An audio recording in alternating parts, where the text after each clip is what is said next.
воздух в поисках ласки сквозь синюю вечность летят до земли. Море навстречу им, детские сказки на синих ладонях несет корабли. О, море, море, преданным скалам ты ненадолго подаришь прибой. Море, возьми меня в дальние дали, парусом малым вместе с тобой. Здравствуйте, друзья! В эфире очередной выпуск программы «Признание». Сегодня у нас необычный, неординарный, многогранный, талантливый, заслуженный артист Северной Осетии Вадим Чельдев. Лауреат многих международных музыкальных конкурсов. Но главное, что на сегодняшний день аналогов, наверное, его оперному таланту, пожалуй, это мое субъективное мнение, нет. Ну, мы поговорим подробнее о его талантах. Начнем с того, как ты пришел вообще в музыкальный мир. С детства я был хореографом и всегда почему-то срывал уроки пения. Отец мой в раннем возрасте тоже пел в филармонии, но так как были тяжелые времена, он это дело бросил. Мать моя всю жизнь мечтала петь, но не получилось, она была учительницей в младших классах. И вот как-то, видимо, это ко мне перешло. А петь я начал совершенно случайно, я всегда дурачился, так как был хореограф и занимался спортом. И как-то однажды я проходил мимо народного фольклора «Нартон», это где центр РНМЦ, Центр народного творчества. Там танцевали ветераны. Я обратил внимание, проходя мимо, что я как хореограф не понимаю, что они танцуют. То есть я слышу астинскую музыку, но движения для меня были абсолютно неизвестны. И мне стало интересно, мы туда зашли, стали там участвовать в фольклоре. А оказалось, что там был такой закон, что все, кто танцует, те и поют. То есть нас в обязательном порядке ставили за старшим, и мы хорнга делали. И вот там начиналось все с того, что Вадик, пой тише, солиста не слышно, потом Вадик там прослушивание, иди туда. Но я не понимал, как это, какая опера, какое пение, я спортсмен, мечтаю пойти в армию, пришел в 17 лет в военкомат со словом «заберите», сказали, идите, мы вас сами найдем. И в итоге оттуда меня отправили на прослушивание в государственный мужской хор, как сейчас помню, принимал Тамерлан Хусроев. Я не знал, естественно, ничего, кроме каких-то там песен Виктора Цоя, которые мы напевали всегда в детстве. Ну и знал 4 строчки песни «Додой», которую я успел выучить в этом народном фольклоре. В итоге я пришел, не понимая, что происходит, спел 4 строчки. В итоге не взяли никого, кроме меня. Тут же мне Хусроев предложил поступить в училище искусств. Еще не понимал, что происходит. Но в итоге я не пошел в этот государственный мужской хор, а поступил в училище искусств к Людмиле Николаевне Балык. Проучился там 3 года. Но больше меня не хватило, хотелось, я как всегда говорю, на маленьких остановках долго не задерживаться. То есть постоянно твоя стихия? Абсолютно, не терпеть не могу почему-то, мы с ним враждуем. И поехал поступать в Москву. В Москве я поступал в консерваторию в ГИТИС, и вдруг просто поступил в Питерскую академию театральную. Я говорю, Володя, я Ленинград видел только в книжках. А тут же говорят, недалеко от Москвы. Да, вообще на поезд садимся, через несколько часов, там 10 мы уже приезжаем. В итоге мы сели, я помню, никогда не забуду этот день, когда я вышел на Невский проспект, с Казанского проспекта, и мне казалось, что я в каком-то вакууме. Я понимал, что я недалеко от Москвы, я, в принципе, нахожусь в России, но то, что я видел, то, что, как меня поразил этот город, я не забыл до сих пор. И так получилось, что у меня товарищ учился Эльбрус Губиев, кстати, это наш замечательный народный певец. И он учился в Академии Мариинского театра. Я говорю, Вова, я знаю здесь всего лишь одного парня, я говорю, наверняка он за день хотя бы один раз пройдет мимо. давайте меня доведи до театра и иди по своим делам. В итоге я часов 7 просидел около театра, мне было просто интересно. Эльбруса Губиева я так и не встретил, но встретил Ларису Гергиеву, которая предложила меня прослушать, и я поступил в академию. Недолго я там проучился, правда, потому что мой педагог оттуда ушел после каких-то разногласий. И мы все ушли вместе за ним в консерваторию, потому что на следующий год я уже был студентом первого курса Но консерватории. консерваторию тебе удалось закончить? Нет, я консерваторию не закончил, потому что я никогда ничего не закончил. Я не вижу в этом смысла. Я учился очень много где. Но жизнь, к сожалению, может, к счастью, такая штука, когда я приходил со своими даже однокурсниками поступать в театр, их не брали, брали меня. И тогда я понял, что если я на втором курсе уже солист театра, мне как-то пропал интерес и желание. Тем более я работал утром, в 3 утра я вставал, шел на работу в службу безопасности. Утром мне надо было прийти домой чуть-чуть поспать. В 3 часа у меня единственный в день урок с моим профессором, я должен был быть сыт, выспавшийся и так далее. И я забывал про все, я шел спать и приходил к своему педагогу, занимался только своей специальностью. В итоге там какие-то вот всегда режиссерские разногласия. Я уже махнул рукой, и все люди проучились 5 лет, я 7. Просто потому, что я ходил к педагогу своему, я его обожал, Николай Петрович Охотников, его уже, к сожалению, нет. Это ведущий бас Мариинского театра, наединянейший человек был. Я ходил к нему все эти годы, мне было просто интересно. И ходил на оперный класс к Норе Григорьевне Потаповой, это эталон для меня вообще, женщины, как она должна быть. Я ходил к ней на оперный класс, у нее не было голосов, а у меня низкий баритон. И я пел из-за басов, из-за баритонов, и сдавал по 4, по 5 экзаменов, просто потому что это было полезно и интересно. И в итоге диплом как-то прошел мимо меня. Я, честно говоря, не скажу, что я об этом жалею, потому что моя жизнь всегда так складывается, что я когда-то думал, надо получить диплом хореографа. Но вот у меня его нет, я не хореограф, я умею танцевать. Надо получить диплом этого. В итоге жизнь настолько быстро меняется, что ты не думаешь, не знаешь, какой диплом завтра тебе надо будет получить. И я не удивлюсь, что я, как своя моя мать, в 56 лет поступлю куда-нибудь в институт и буду получать. И наконец-то определишься с дипломом, да?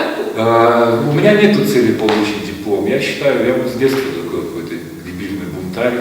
У меня главное получить знания, а не диплом. У меня нету такого. Вот. Я, к счастью, я это все мимо этих стрессов. А оперное искусство и бунтарный такой нрав, насколько тебе помогает в плане вот освоения той же какой-то роли, партии? Вот все-таки это же основательная работа. Или над чем-то ты все-таки работаешь основательно, когда в той же... Я никогда не берусь брать те произведения, которые мне не по душе. Отголоски, когда я не нахожу отголосков в себе, да, вот этой роли, я ее не беру, потому что... Лишь только мир волшебным словом верхи Кавказа осенит. Лишь только мир волшебным словом завороженный замолчит. Лишь только месяц золотой из-за горы тихонько встанет и на тебя украдкой взглянет. Многие опыты. Ну, оперная музыка, мы знаем, она многолика, многожанрова, и можно найти свой близкий себе образ по духу. Но тем не менее, прослеживая твою вот биографию, насколько вот я поняла, персонажи, в которых где ты участвовал, то есть твои герои в опере, это в основном люди трагики, там мрачные люди, злые, может быть, даже. Просто так получилось, что Всевышний дал мне голос драматического баритона и... Почему так получается, Вадим? Или это какая-то просто Ну, есть такой закон, наверное, да, тенора всегда лирики, такие внеклиричные, любовные там произведения. Басы это всегда либо царь, либо жаужонт какой-то там, император, либо еще. А баритоны это вот мужики, как нас называют, такой серединка такая. Мы либо... А с точки зрения, скажем, мистики, там, сакральности, вот, играть во что-то такое, в того же демона, это как-то... Есть, знаешь, я поделюсь с тобой одним. Я как-то вот прошел уже спектакль «Демон», меня уже признали лучшим исполнителем партии «Демона» и так далее. Я захожу просто вот в Макдональдс. Ну, такой вот случай, знаешь. И вот была длинная очередь, подходит девушка с каким-то аппаратом, берет у меня заказ и выписывает мне просто номер. И такая: ой, у вас 666. Думаю, ну блин, ну бывает, наверное. Я поел, вышел из дома, зашел к товарищу в дом и набираю домофон. И вот на домофоне кто-то рекламу сорвал, и там последние 3 цифры, 666. Думаю, ну ладно, это совпадение. В этот же день мы зашли в другом ресторан, нам приносят счет, у вас есть скидка? Я говорю, есть, я даю карточку скидочную, она мне приносит, у меня счет 666 рублей. Я начинаю набирать в панике своему концертмейстеру: Вадим, не переживайте, 3 шестерки — это самое счастливое еврейское число. Оперу уже написал Рубинштейн, вообще ничему не удивляйтесь. Вот он меня как-то успокоил, но тогда я понял, что какая-то мистика, она все-таки присутствует, потому что выйти из образа бывает очень непросто. А демон у меня получился такой, видимо, вот это во мне присутствует, и я как-то очень легко с ней справился, потому что мне, я как сейчас помню, мне не приходилось ничего играть абсолютно. То есть на сцене я был самим собой, у меня был длинный такой черный волос, меня как-то загримировали. Я помню, гример спросил: а где вас нашел режиссер? Я говорю, а что? Он так смущается, я вижу, что что-то хочет сказать и смущается. Я говорю, ты в итоге говорит, ну вас даже гримировать не нужно. Я говорю, ну учитывая то, что я сейчас буду петь демона, не как комплимент воспринимать или как. В итоге меня почти не гримировали, но есть такие сложные, допустим, произведения, которые я не берусь брать. Если даже мне предложат, я не смогу. Потому что, допустим, спеть, ну, к примеру, Мазепу, да, которому очень много лет, который влюбился в молоденькую девочку лет 17-18, ну, либо спеть Олеку, спеть-то вокально могу все, но сыграть так, чтобы убедить человека в этом, я пока не могу, и поэтому браться я за это не буду. Мне, наверное, нужно дожить каких-то годов, пройти какой-то жизненный опыт, чтобы я мог, ну, наверное, самому себе поверить в первую очередь, потому что из всех моих выступлений мало кто верит, но я не могу вспомнить, чтобы мне понравилось хотя бы одно мое выступление, либо мне понравилось хотя бы раз, как я спел. Вот удовлетворения этого нет, и оно меня очень сильно мучает, оно мне не то, что не дает жить, оно меня в профессиональном моем направлении очень мучает, потому что хочется удовлетвориться хотя бы раз, получить удовольствие сам от себя, но на данный момент удовольствие только от того, что людям нравится.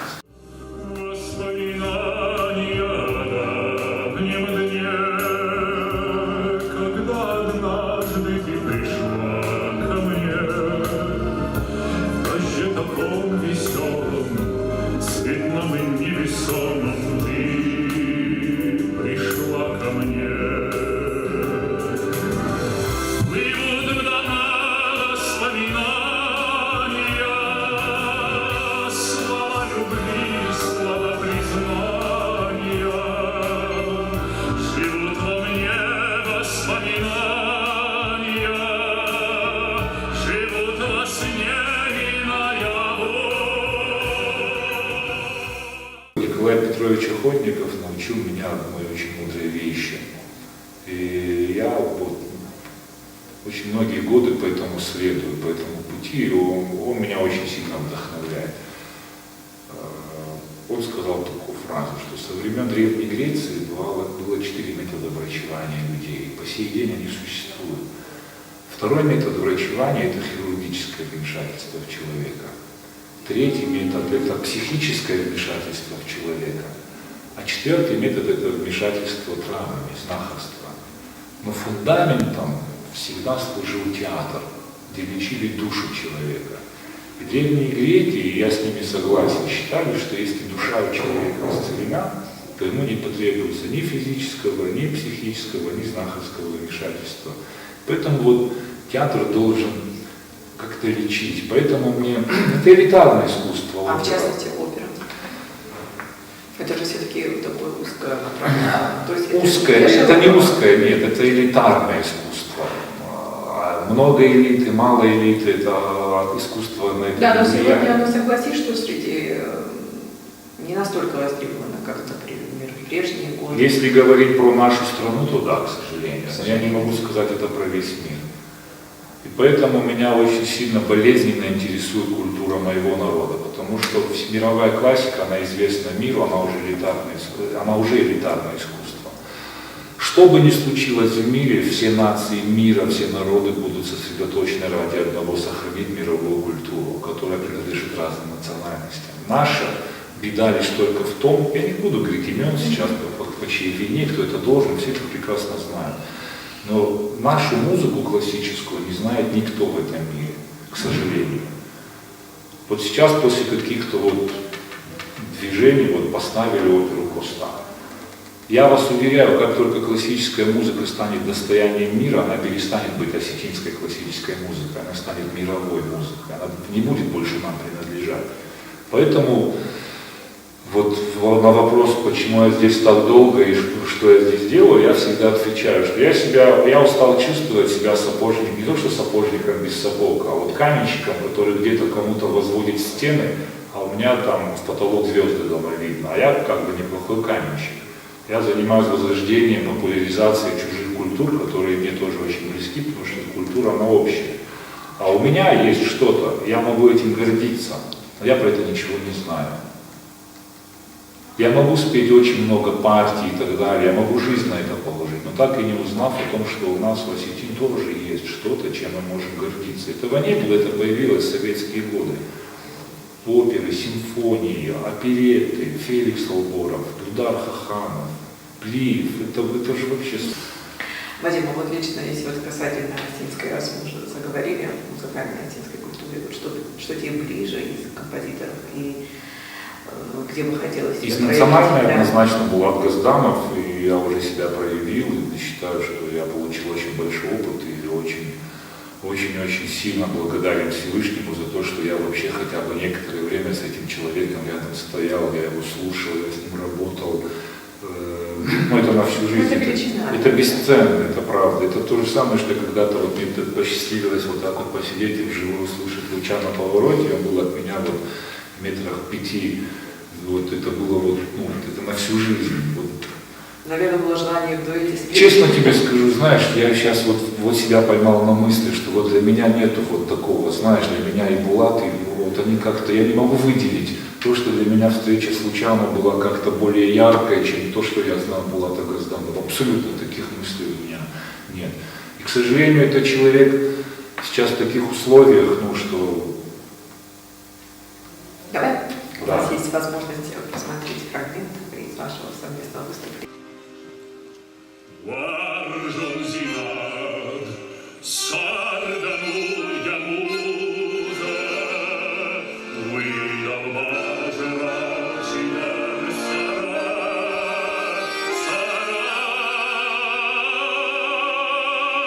tremeska,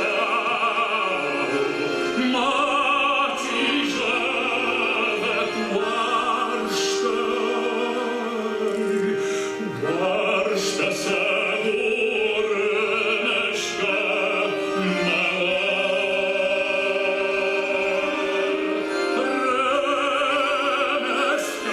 mati javat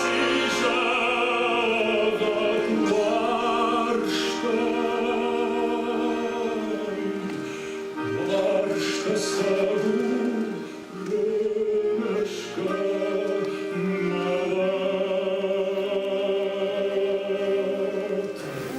Мне очень понравилось твое выражение по поводу того, что ты космополит, это проявляется и в твоем жизненном образе. То есть ты на одном месте долго не остаешься.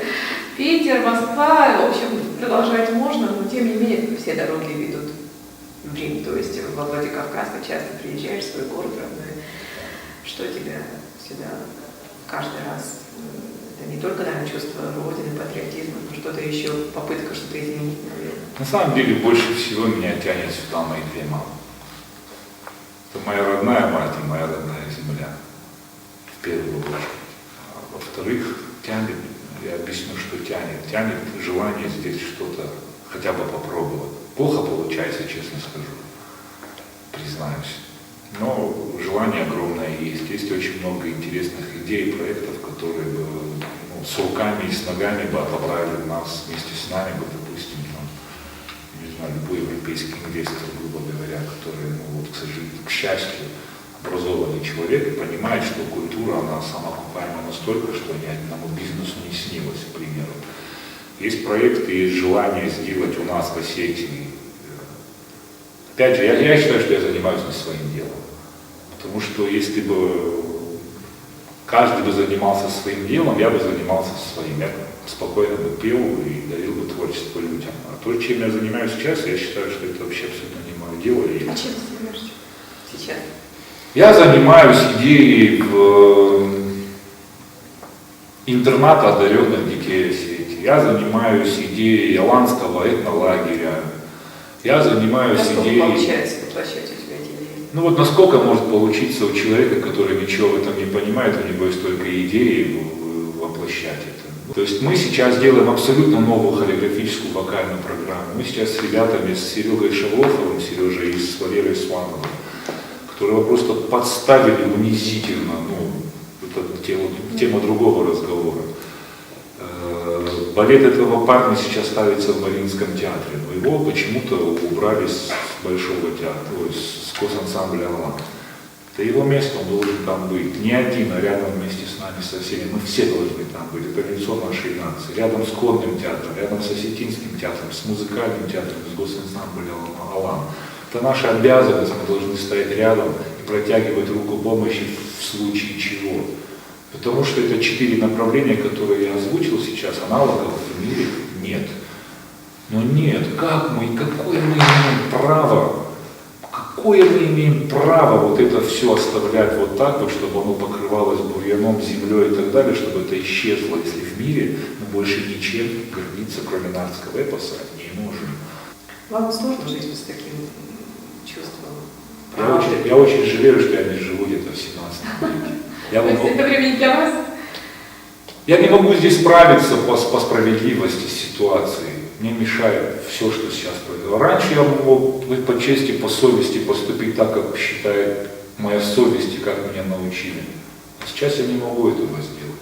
И поэтому люди борзеют от этого и безнаказанность происходит. Мне сложно с ним. Я говорю такую фразу, что если моя собака умела говорить, я бы никогда не общался с людьми. Ну, поднять мир один человек не в силах, но что-то, видимо, соединить. А я считаю, что вот кто-то, Стив Джобс, по-моему, сказал, что лишь те идиоты, которые считают, что могут изменить мир, действительно его меняют. Кто-то скажет, что один в поле не воин, я с ним соглашусь, но добавлю, что в лесу он партизан. Вадим, ты очень много ездишь, разъезжаешь, знакомишь людей со своим творчеством. Но мне бы хотелось поговорить о близком, которое рядом, о Южной Осетии, о нашем творчестве, культуре, наверное, к которому ты тоже имеешь отношение, следишь так иногда, твои комментарии, наблюдения. Очень большое, огромное количество талантливых людей и детей есть не только в Осетии, а и в Южной Осетии. Я вот не устаю повторять, что в мире, на планете Земля, на душу населения мы занимаем первое место. Не по числу героев Советского Союза, а по представителям в области культуры, науки и спорта. На душу населения мы его уже Ганакану. И поэтому вот хотелось бы очень, чтобы вот чуть-чуть начиналось такое дело, когда уделялось внимание молодым талантам. Потому что Южная Осетия, она очень маленькая, но талантливых людей на вот такой маленькой территории очень много. Потому что, почему я так говорю? Потому что, вы знаете, вот Феликса Алборова не продолжить, это очень большой грех, это очень большое преступление. А я уверяю вас, что Феликс Алборов может родиться второй только на юге. Потому что это южная душа, это менталитет. Это то, чего, к сожалению, нет у нас. Хотя, может, не к сожалению, каждому свое, главное из этого пазл сделать, чтобы машина заработала. Кто-то у нас хитрый, кто-то воин, кто-то надо всем вместе. Но вот если уделять внимание вот этому, мы, конечно, все готовы помочь. Это отдельное наше братское государство, где я, допустим, не могу там вести себя так, как я здесь могу себя вести. Я там не знаю каких-то нюансов, кроме желания помочь, кроме желания что-то сделать. Допустим, вот в Петербурге обучаются очень много ребят из Южной Осетии. Ну, блин, такие вот. Ты чувствуешь даже произношение, оно вот чуть по-другому. Вот я никогда не забуду, мы с Вероникой Живоевой вместе учились в консерватории. Вот я помню слова нашего педагога по итальянскому языку, что Вероника говорит, у нее произношение лучше всех. А это за счет того, что вот кударский диалект, он все вот впереди. Не то, что как у итальянцев, у них все впереди. То есть итальянский язык, у них все вот здесь на губах, на кончиках языка. То же самое, вот это вот де, рошу, бошу, вот точно то же самое, как у итальянцев. И поэтому с Южной Осетии очень такие вот Ванобикоев тоже, вот я сказал, у них такие вот очень теплые, очень такие вот согревающие тембры, да, вот такой тембр голоса, который может быть только на юге. У нас холодные больше голоса, чем здесь, мы на севере живем. Климатические все-таки особенности. Естественно, как поют итальянцы, как поют сибиряки. Сибиряки в основном все басы, итальянцы тенора, это же есть разница. А в Южной Осетии, вот мне все-таки, я ему увлекаюсь, не скажу истории, не люблю это слово, наследие. Потому что это из поколения в поколение, из уст в уста. Историю, как обычно, пишут победители. Вот, как гласит наше наследие, что кто-то говорил, что аланская даже вот столица наша, кавказская, находилась на том хребте, на том склоне. Потому что, как говорит Славик Джанаев, который занимается восстановлением этого всего, что такое количество башен, именно замков на территории юга, здесь нет даже рядом, близко таких. То есть если замки находились там, наверное, южный склон он был более такой расположен для проживания. И что еще хотелось сказать? Очень хочется, чтобы Южная Осетия как можно чаще выезжала оттуда и показывала то, что вот эту теплоту. Тем более мы готовы всегда встать рядом, мы готовы всегда помочь. Абсолютно безвозмездно, потому что нас никто даже не зовет, нас никто туда не предлагает, мы готовы себя То принимать. есть судьба разделенного народа в творчестве не должна отражаться. И в культуре, наоборот, она должна быть единее. Я уверен, что когда иронцы, дигорцы, кударцы, цесанцы все поймут, что мы один народ и мы одна великая нация, блин, я даже боюсь накаркать и говорить, что нас ждет какое будущее. Это единение, это единый народ, мы только вместе можем делать что-то для нашей Родины. А пока кударцы будут думать про Южную Осетию, дигорцы про Дигорию, иронцы про Владикавказ, лебедь, рак да щука никогда вместе ничего общего не добьются, потому что живут на разных плоскостях. Вот нам надо выйти на одну плоскость и понять, что мы все осетины, нас ждет, либо нас ждет одно великое будущее, либо несколько под большим вопросом, потому что мало, и пробиться на планете Земля, и 40 тысяч человек, ну это нереально, даже если бы в Скинвале было 100 тысяч человек. Но я уверяю вас, что есть такое слово, как культура. И нас очень мало на планете Земля. Вот чтобы мы, как сказать, чтобы нас стал оберегать весь мир, как малочисленную нацию с очень богатой историей, нам надо эту историю показать миру. А чтобы ее показать, ее надо знать. Естественно. Спасибо тебе, Вадим, за интересную беседу. Не меняйся. И удачи тебе. Не собираюсь. Я пытался меняться, если очень сильно не нравлюсь, когда. Хашт фаладану штай вату гархам жарак, саражон текаден, ануш масара, шошланош бахатер, саражон тарухшак, вафед важагал Тухлудна намышна кадыл кабатыр, Иронлык сардыны вақта яфат. Тошланыш бахатыр саражон тарухшак, Вафыд важагыл вамата хаджат. Тухлудна намышна кадыл кабатыр, Иронлык сардыны вақта яфат. Иронлык сардыны вақта яфат. Иронлык сардыны вақта яфат.